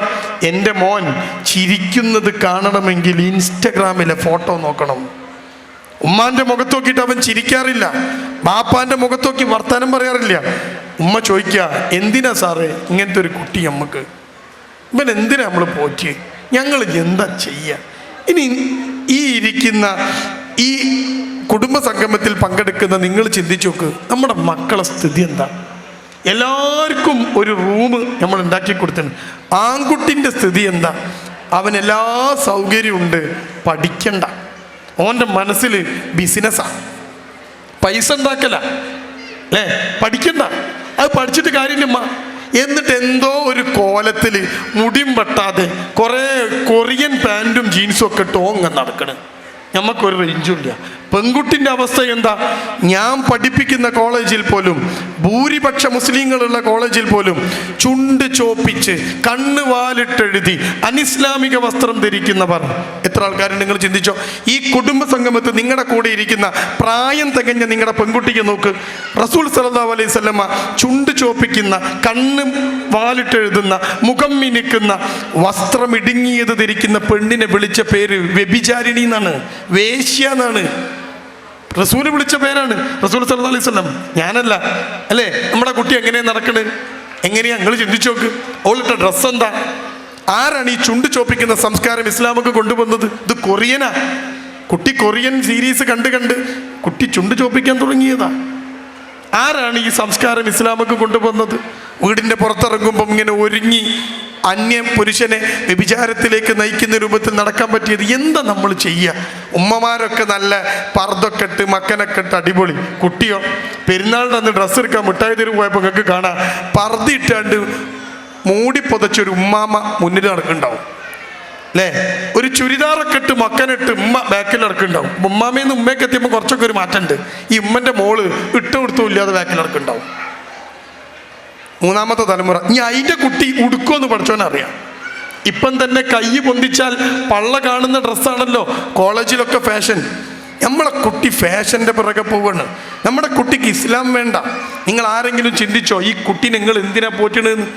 ഭൗതികമായി ഈ ലോകത്ത് ഈ കുട്ടിയെ കൊണ്ട് ഗുണമില്ലെങ്കിലും പരലോകത്ത് ഗുണമുണ്ടാവുമോ? റസൂൽ സല്ലല്ലാഹു അലൈഹി വസല്ലമ പറയുന്ന പ്രധാനപ്പെട്ട കാര്യം, ഞാൻ നിങ്ങളോട് കൂടുതൽ സംസാരിക്കില്ല, സമയമില്ല എന്ന് ഞാൻ പറഞ്ഞല്ലോ. റസൂൽ സ്വഹാബികളോട് പറഞ്ഞു കൊടുക്കുകയാണ്, ഇദാ മാത്തൽ ഇൻസാന ഇൻ ഖത അമലുഹു ഇല്ലാ മിൻ സലാസ. റസൂൽ പറയുകയാണ് സ്വഹാബികളോട്, ഇദാ മാത്തൽ ഇൻസാന ഇൻ ഖത അമലുഹു ഇല്ലാ മിൻ സലാസ. ഒരു മനുഷ്യൻ മരിച്ചാൽ ഇൻ ഖത അമലുഹു, സകലതും അവസാനിക്കും. Stopped everything. ഇംഗ്ലീഷ് മീഡിയത്തിലെ കുട്ടിക്ക് വേണ്ടി ഞാൻ പറഞ്ഞത്. മരിച്ചാൽ പിന്നെ ഒരു നിവൃത്തിയില്ല, അവൻ്റെ എല്ലാം അവസാനിക്കും. അവൻ വാങ്ങി മിനുക്കി കൊണ്ട് നടക്കുന്ന ഇന്നോവ കാറിൻ്റെ ഡ്രൈവിംഗ് സീറ്റിലേക്ക് വേറൊരുത്തൻ കയറിയിരിക്കും, അല്ലേ? അവൻ്റെ കാതിലിട്ടത്, ആ പെണ്ണിൻ്റെ കാതിലിട്ടത്, കയ്യിലുള്ളതൊക്കെ ICUവിൽ നിന്ന് മക്കൾ ഊരിയെടുക്കും. ഉമ്മാൻ്റെ ചിറ്റുകെട്ട് ഊരും, ഉമ്മാൻ്റെ വള വെട്ടിയെടുക്കും. ഇതൊന്നും കബറിൽ കൊണ്ടുപോകില്ല. റസൂല് പഠിപ്പിക്കുകയാണ് എല്ലാം നിന്നു പോകുന്ന മരണം. എന്നിട്ട് വിരലിൽ ഇങ്ങനെ എണ്ണി കാണിച്ചെടുത്തു, ഇല്ലാമിൻ സലാസ, 3 അവസാനിക്കൂല. സ്വഹാബികൾ ചോദിച്ചു അതെന്താണ്? റസൂൽ ഇങ്ങനെ എണ്ണി പറഞ്ഞു, ഒന്നാമത്തത് ആ സ്വതക്കത്തുൽ ജാരിയ, പള്ളിക്ക് വേണ്ടി മദ്രസക്ക് വേണ്ടി എന്നും നിലനിൽക്കുന്ന ജാരിയായ സദക്ക അവിടെ ഉണ്ടാവും. രണ്ടാമത് റസൂൽ എണ്ണി പറഞ്ഞു വഇൽമുൻ യുൻതഫഉ ബിഹി, ഉപകാരപ്രദമാകുന്ന അറിവ്. നിങ്ങൾ ചിന്തിച്ചു നോക്കണം, ഖബറിലാണ് എത്തുമ്പോൾ ചോദ്യമുണ്ട്. എന്താ ചോദിക്കുക? ഏറ്റവും വലിയ പാലം, ഏറ്റവും ചെറിയ രാജ്യം, ഒളിമ്പിക്സിൽ കഴിഞ്ഞ തവണ മെഡൽ വാങ്ങിയത് ആര്? ഇതൊന്നും ഖബറിന്ന് ചോദിക്കൂല. അവിടെ ചോദിക്കുന്ന ചോദ്യത്തിന് ഉത്തരം കിട്ടണമെങ്കിൽ ഒരല്പം അറിവ് നമുക്കുണ്ടാവണം. അതിൻ്റെ പേരാണ് വഇൽമുൻ യുൻതഫഉ. മൂന്നാമതായി റസൂൽ എണ്ണി പറയാണ് വലതുൻ സ്വാലിഹുൻ യദഉ ലഹു, നിങ്ങൾക്ക് വേണ്ടി പ്രാർത്ഥിക്കുന്ന സന്താനങ്ങൾ. അപ്പം നമുക്ക് പരലോകത്ത് ഉപകാരപ്പെടണം, ഇഹലോകത്ത് ഉപകാരപ്പെടണം. പരലോകാണ്ട് വിട്, ഇഹലോകത്തെങ്കിലും കിട്ടുന്നുണ്ടോ നിങ്ങളെ കുട്ടികളെ? ഇവിടെ നിന്നുകൊണ്ടാണ് കുടുംബം എന്ന് പറയുന്ന വ്യവസ്ഥ അല്പം കൂടി മനോഹരമായി മുന്നോട്ട് കൊണ്ടുപോകാൻ എൻ്റെ പ്രിയപ്പെട്ട എടക്കൈ കടവത്ത് കുടുംബത്തിലെ അംഗങ്ങൾ ശ്രദ്ധിക്കേണ്ടത്. ഒരു പ്രശ്നം കൂടി അതിൻ്റെ കൂടെ ഞാൻ ചേർത്ത് പറയട്ടെ. നിങ്ങളുടെ തൊട്ടടുത്ത് നിങ്ങളുടെ മക്കൾ ഇരിക്കുന്നുണ്ടെങ്കിൽ 18 വയസ്സായ നിങ്ങളുടെ പെൺകുട്ടിയോട് നിങ്ങളൊന്ന് ചോദിച്ചു നോക്ക്, മോളെ കല്യാണം നോക്കട്ടെ, സമ്മതിക്കോ? 20 വയസ്സുള്ള പെൺകുട്ടിയോട് നിങ്ങൾ ചോദിച്ചു നോക്ക് കല്യാണം നോക്കട്ടെ എന്ന്, അവൾ സമ്മതിക്കോ? 22 വയസ്സുള്ള കുട്ടിയോട് ചോദിച്ചു നോക്ക് കല്യാണം നോക്കട്ടെ എന്ന്.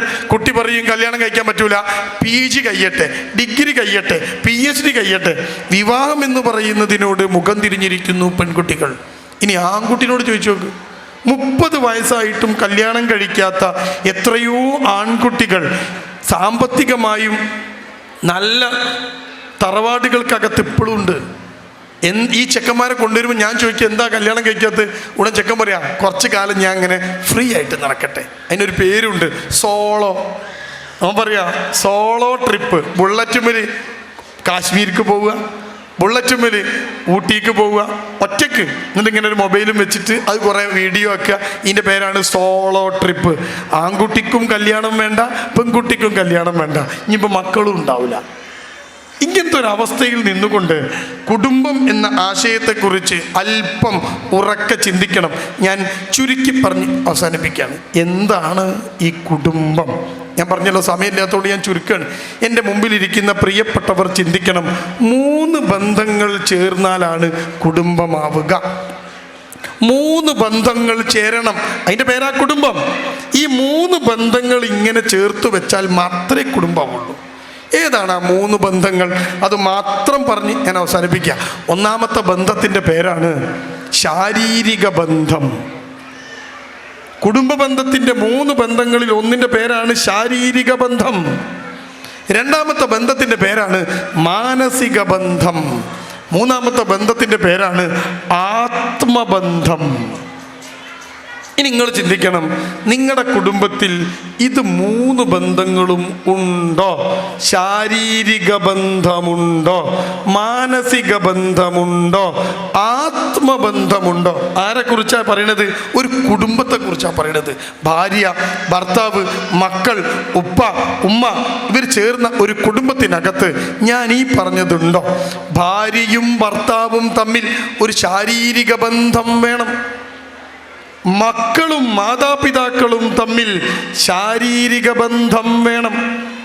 അപ്പം നിങ്ങൾക്കൊരു കാര്യം മനസ്സിലായി, നിങ്ങൾ ഉദ്ദേശിച്ച ശാരീരിക ബന്ധമല്ല ഞാൻ ഉദ്ദേശിച്ചതെന്ന് മനസ്സിലായി അല്ലേ? ശരീരം കൊണ്ട് പരസ്പരം തൊട്ടുരുമ്മി നിൽക്കുന്നതിനെയാണ് ശാരീരിക ബന്ധം എന്ന് പറയുക. ഇസ്ലാം എന്ന് പറയുന്ന ദീനിന് ഒരു പ്രത്യേകത ഉണ്ട്, എല്ലാവരും തൊടാൻ പറ്റൂല.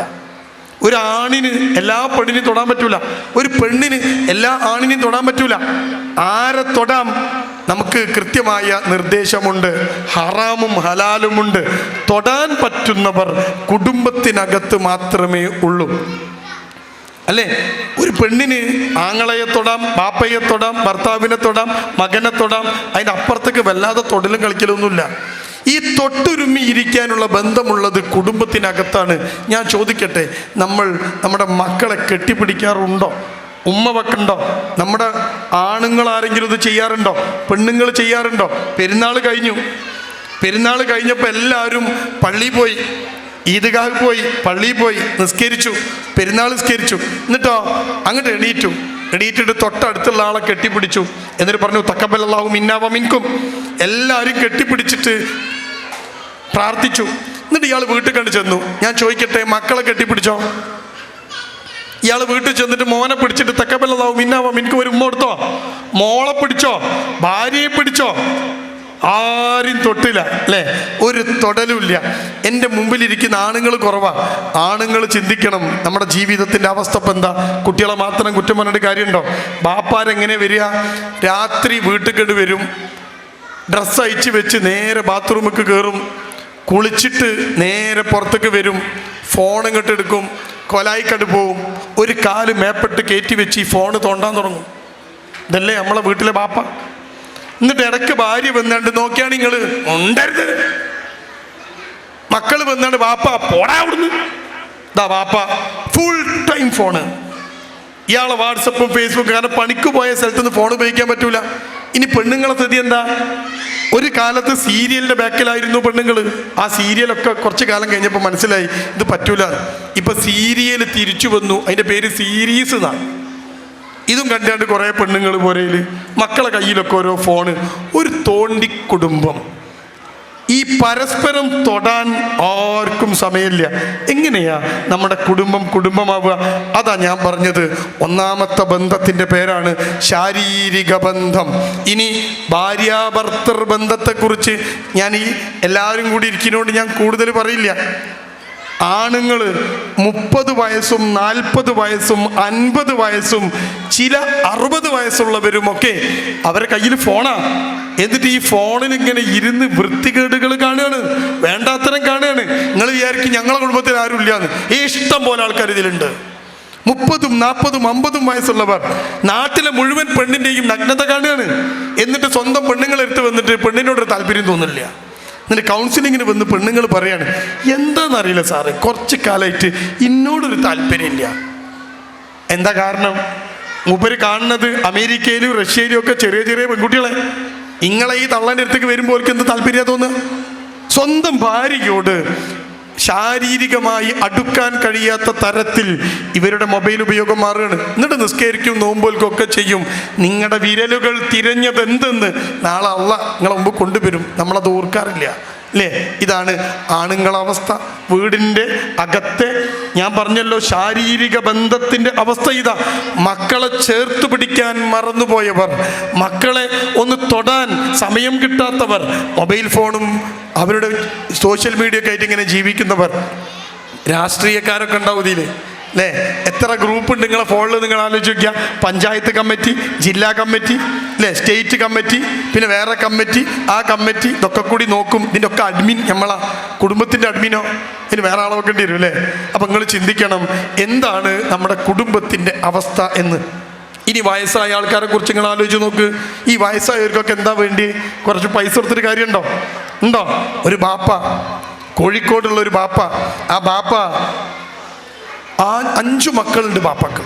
ഗൾഫിൽ പോയി പൈസ ഉണ്ടാക്കിയിട്ട് 6 ബെഡ്റൂമുള്ള വീടുണ്ടാക്കി. അയാൾ 6 ബെഡ്റൂമുള്ള വീടുണ്ടാക്കി, മക്കൾക്കൊക്കെ ഓരോ റൂം കൊടുത്ത് അടിപൊളിയാക്കി. കുറച്ച് കഴിഞ്ഞപ്പോൾ 2 പെൺകുട്ടികളും 3 ആൺകുട്ടികളുമാണ്. 2 പെൺകുട്ടികളും കല്യാണം കഴിപ്പിച്ചു. അവർ പോയി. ആ വീട്ടിൽ 6 ബെഡ്റൂമിൽ 2 ബെഡ്റൂം കാലിയായി. മൂത്ത മകൻ എഞ്ചിനീയർ, അവൻ പഠിച്ച് മിടുക്കനായി, ദുബായിൽ ജോലി കിട്ടി.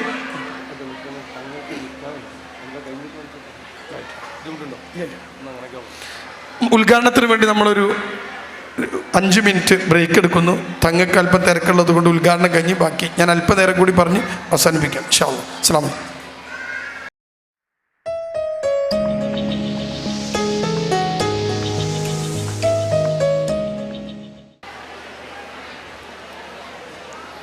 ഇന്നത്തെ ഈ ഉദ്ഘാടന കർമ്മത്തിൽ ഖിറാഅത്ത് വഹിക്കുന്നത് ജിഷിൻ റഹ്മാൻ AK എന്ന മിടുക്കനാണ്. ജിഷിൻ റഹ്മാൻ ഒരു ആഫിളാണ്, ഒപ്പം തന്നെ ആലിം കോഴ്സിന് പഠിക്കുന്നതുമായ ഒരു വിദ്യാർത്ഥിയാണ്.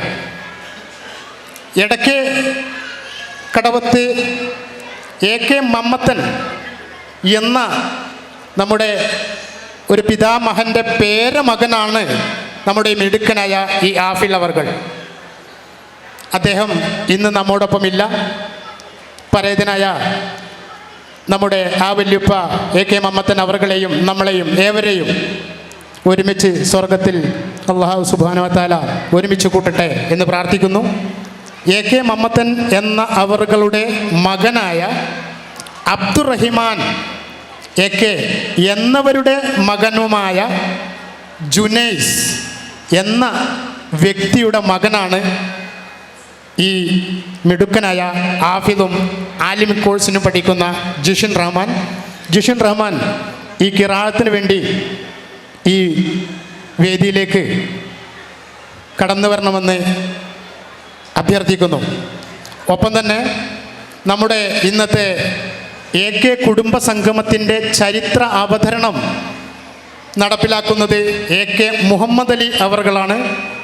അദ്ദേഹം സദസ്സിലുണ്ടെങ്കിൽ ഈ വേദിയിലേക്ക് കയറിയിരിക്കണമെന്ന് വിനീതമായി അഭ്യർത്ഥിക്കുന്നു. കൂടാതെ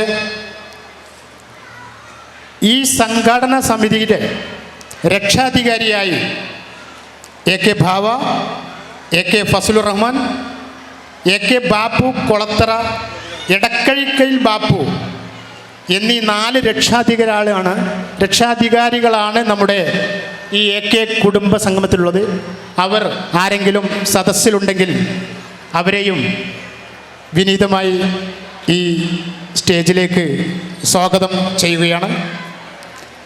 ഇന്നത്തെ നമ്മുടെ ഈ ഔപചാരികമായ ഉദ്ഘാടനത്തിന് ശേഷം ഏതൊരു സംഗമത്തിനും ഒരാശംസകൾ അർപ്പിക്കുക എന്നുള്ളത് ഒരു അനിവാര്യമാണ്. അത് നമ്മുടെ ഈ സംഗമത്തിലും നമ്മൾ സംഘടിപ്പിച്ചിട്ടുണ്ട്. ഇതിൻ്റെ ആശംസകൾ അർപ്പിക്കുന്നത് NC റസാഖ് ഫറോക്ക് മുനിസിപ്പാലിറ്റി ചെയർമാനാണ്. അദ്ദേഹം നമ്മുടെ സദസ്സിലുണ്ടെങ്കിൽ ഈ വേദിയിലേക്ക് കയറിയിരിക്കണമെന്ന് വിനീതമായി അഭ്യർത്ഥിക്കുന്നു. കൂടാതെ Bijeesh P Feroke municipality opposition ലീഡറാണ്. അദ്ദേഹം സദസ്സിലുണ്ടെങ്കിൽ വേദിയിലേക്ക് കയറിയിരിക്കണമെന്ന് അഭ്യർത്ഥിക്കുന്നു. 23-ാം വാർഡ് കൗൺസിലർ സലാം അവർകളാണ്. അദ്ദേഹത്തെയും ഈ വേദിയിലേക്ക് കയറിയിരിക്കാൻ വിനീതമായി ക്ഷണിക്കുന്നു. ഇന്നത്തെ നമ്മുടെ ഈ പരിപാടിക്ക് കൃതജ്ഞത രേഖപ്പെടുത്തുന്നത്, നന്ദി അർപ്പിക്കുന്നത് ഈ കമ്മിറ്റിയുടെ ട്രഷറർ കൂടിയായ ഫൈസൽ AK അവർകളാണ്. അദ്ദേഹവും ഈ സ്റ്റേജിലേക്ക് കയറിയിരിക്കണമെന്ന് വിനീതമായി അഭ്യർത്ഥിച്ചുകൊണ്ട്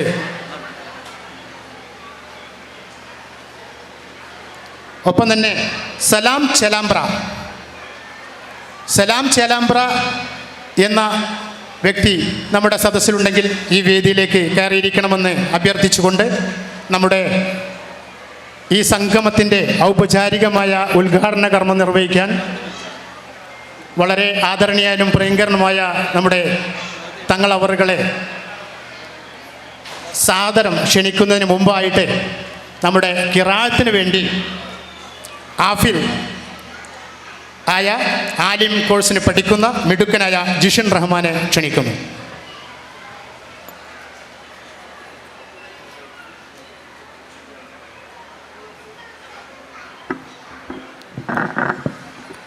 السلام عليكم ورحمة الله وبركاته. أعوذ بالله من الشيطان الرجيم. بسم الله الرحمن الرحيم. إنا فتحنا لك فتحا مبينا ليغفر لك الله ما تقدم من ذنبك وما تأخر ويتم نعمته عليك ويهديك صراطا مستقيما وينصرك الله نصرا عزيزا. هو الذي أنزل السكينة في قلوب المؤمنين ليزدادوا إيمانا مع إيمانهم ولله جنود السماوات والأرض وكان الله عليما حكيما ليدخل المؤمنين والمؤمنات جنات تجري من تحتها الأنهار خالدين فيها ويكفر عنهم سيئاتهم وكان ذلك عند الله فوزا عظيما ويعذب المنافقين والمنافقات والمشركين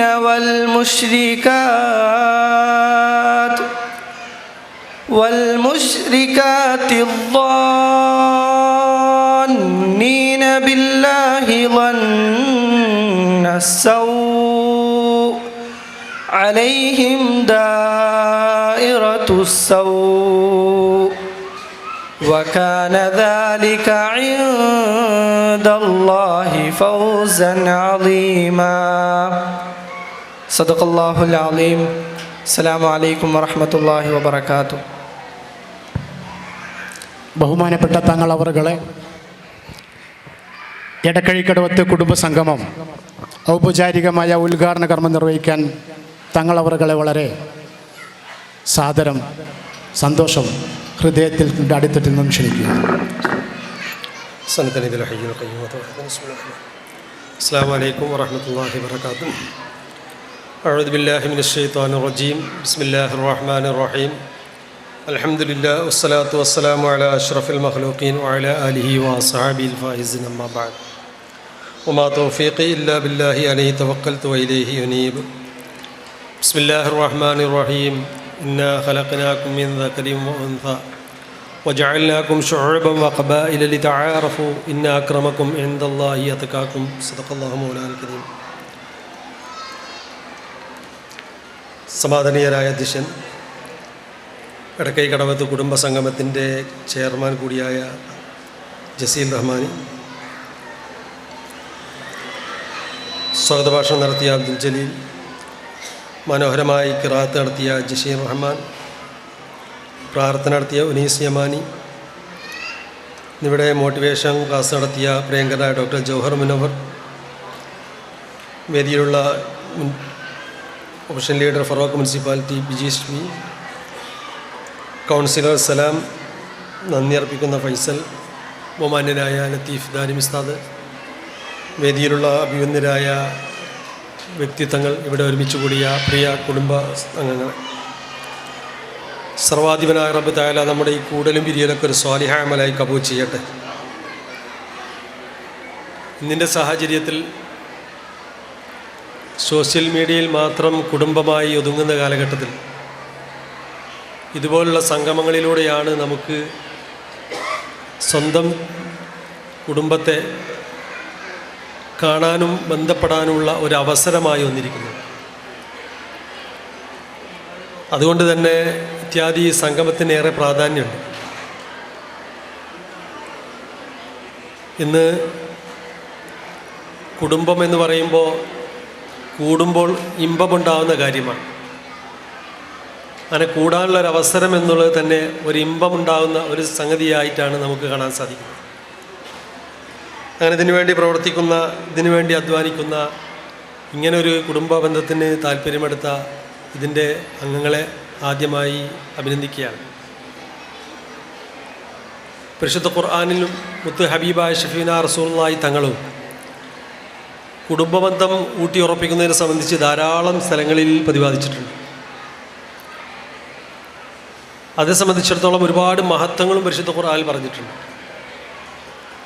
തിരു ഹദീസിലും അതിനെ സംബന്ധിച്ചിടത്തോളം പറഞ്ഞിട്ടുണ്ട്. അതൊന്നും വിശദീകരണം ചെയ്യുന്ന ഒരു സന്ദർഭമല്ല ഞാൻ മനസ്സിലാക്കുകയാണ്. അതുകൊണ്ട് തന്നെ ഏറ്റവും പ്രാധാന്യമുള്ളതും പ്രതിഫലാർഹവുമാണ് നമ്മുടെ ഈ കൂടിച്ചേരൽ. നല്ലൊരു നീയത്തോടു കൂടി നാമൊക്കെ തന്നെ നമ്മുടെ ഈ കുടുംബത്തിൻ്റെ ഒത്തുചേരലിൽ ഒരുമിച്ച് കൂടുന്നുവെങ്കിൽ ഇതൊരു പുണ്യകർമ്മമായിക്കൊണ്ട് തന്നെ, പുണ്യ അമലായിക്കൊണ്ട് തന്നെ നമുക്ക് നന്മയുടെ പട്ടികയിൽ രേഖപ്പെടുത്തപ്പെടുമെന്ന് നാം ഓരോരുത്തരും മനസ്സിലാക്കണം. എന്നാൽ ഇവിടെ ഒരു കാര്യം മനസ്സിലാക്കേണ്ടത്, ഇവിടെ നേരത്തെ മോട്ടിവേഷൻ ക്ലാസ്സിൽ പ്രിയങ്കനായ ജോഹർ മുനവർ അവറുകൾ പ്രതിപാദിച്ച ഒരുപാട് വിഷയങ്ങൾ ഇന്നത്തെ സാഹചര്യത്തിൽ വളരെ പ്രധാനമാണ്. അതുകൊണ്ടാണ് ഹബീബ അഷ്റഫുൽ ഖൽഖ് തഹ റസൂലുള്ളാഹി തങ്ങളെ ആദ്യമായി നമ്മെ അറിയിച്ചു കുല്ലുക്കും റായി വകുല്ലുക്കും മസ്ഊലും മൻ റഅയ്യത്തി എന്ന് ഒരു പ്രധാന ഹദീസ് നമുക്ക് കാണാൻ സാധിക്കും. നിങ്ങളൊക്കെ തന്നെ ഭരണ കൈകാര്യങ്ങൾ ചെയ്യുന്നവരാണ്. എല്ലാവരെ സംബന്ധിച്ചും പറയുന്നത് ഭരണ കൈകാര്യങ്ങൾ ചെയ്യുന്നവരെ എന്നാണ്. എല്ലാവരും ഭരണാധികാരന്മാരാണ്. എന്നിട്ട് ഹബീബായ തങ്ങൾ ഓരോരുത്തരെയും വ്യക്തമായി എടുത്തു പറഞ്ഞു. അവിടെ കുടുംബ ലീഡറെ പറഞ്ഞു, കുടുംബനാഥനെ പറഞ്ഞു, അവസാനം പറഞ്ഞു അൽ മർഅതു റായിയത്തുൻ ഫി ബൈത്തി സൗജിഹാ. ഭർത്താവിൻ്റെ ഗൃഹത്തിലെ ഭരണകർത്തം നിർവഹിക്കേണ്ടത് സഹോദരിയാണെന്നാണ് പറഞ്ഞത്.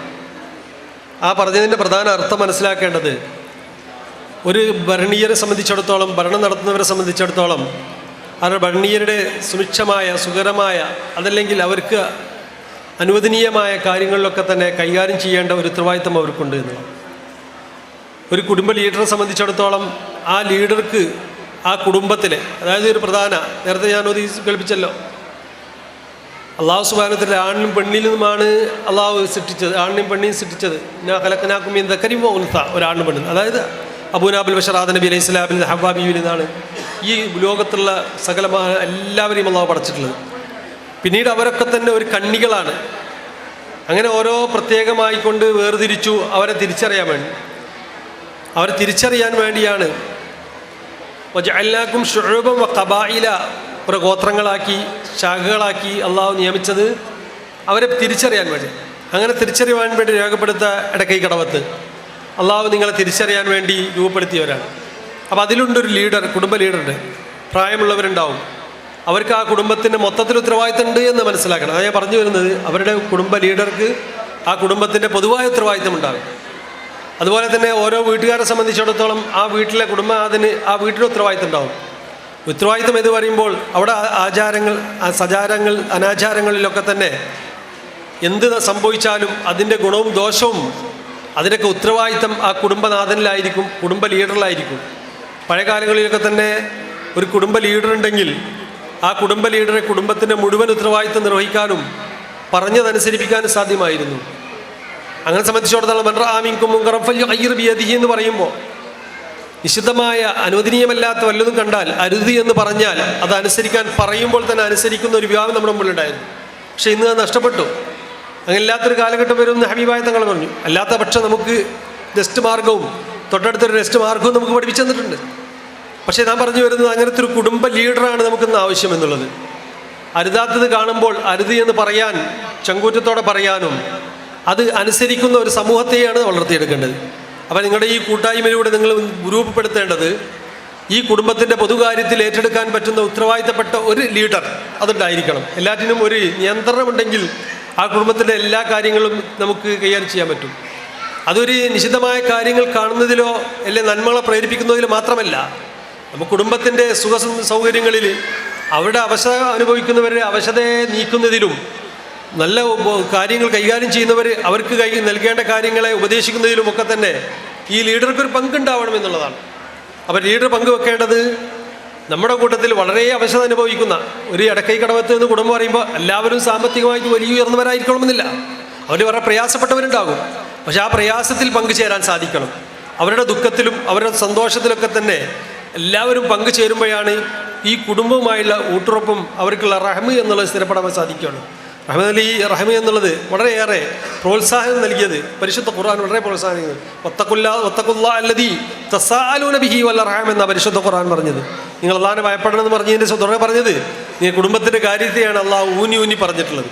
അതുകൊണ്ട് കുടുംബകാര്യത്തെ സംബന്ധിച്ചിടത്തോളം ഏറെ പ്രാധാന്യം നൽകുന്നു. കുടുംബം എന്നുള്ളത് കൂടുമ്പോൾ ഇമ്പമുള്ളതാണെന്ന് നമ്മൾ മനസ്സിലാക്കിക്കൊണ്ട് ഇത്യാദി കൂട്ടായ്മയിലൂടെ അന്യോന്യം സൗഹൃദവും സ്നേഹവും ഒക്കെ പങ്കെടുത്ത് എല്ലാവരോടും മറ്റാശയാദർശങ്ങൾ വ്യത്യാസമുള്ളവരുണ്ടാവും, മറ്റ് രാഷ്ട്രീയ വ്യത്യാസങ്ങളുണ്ടാവും.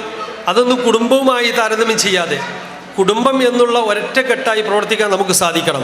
അതിന് നമ്മുടെ മുതിർന്നവരെ ബഹുമാനിക്കുകയും താഴെയുള്ളവരുടെ കരുണ കാണിക്കുകയും ആ മുതിർന്നവർ പറഞ്ഞത് അനുസരിക്കുക എന്നുള്ളത്, അവരുടെ കാലപ്പഴക്കവും അവരുടെ പരിചയസമ്പന്നതയും ഒക്കെ തന്നെ ലീഡറെ സംബന്ധിച്ചിടത്തോളം, ഒരു ഉയർന്ന ഒരാളെ സംബന്ധിച്ചിടത്തോളം, ഒരു മുതിർന്ന ഒരാളെ സംബന്ധിച്ചിടത്തോളം അവരുടെ പരിചയസമ്പന്നത പലപ്പോഴും നല്ലത് ഗുണദശിക്കും.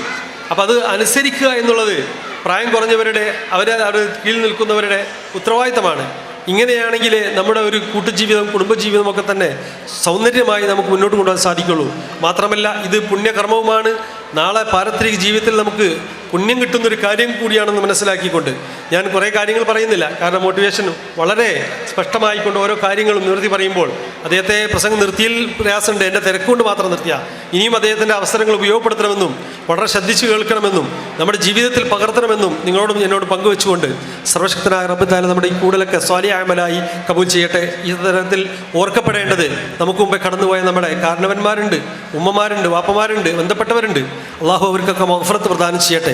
അവരെ നമ്മളൊക്കെ ജന്നാത്തുൽ ഫിർദൗസിൽ ഹബീബിനോടൊപ്പം ഒരുമിച്ച് കൂട്ടി അനുഗ്രഹീത കൂട്ടത്തിൽ നാം ഏരിയും അള്ളാഹു ഉൾപ്പെടുത്തി അനുഗ്രഹിക്കട്ടെ എന്ന് പ്രാർത്ഥിച്ചുകൊണ്ട് ബിസ്മില്ലാഹിർ റഹ്മാനിർ റഹീം എന്ന വചനത്തിൽ ഈ സംഗമത്തിൻ്റെ ഔപചാരികമായ ഉദ്ഘാടനം നിർവഹിച്ചറിയിക്കുന്നു. അസ്സലാമു അലൈക്കും വറഹ്മത്തുള്ളാഹി വബറകാതുഹു.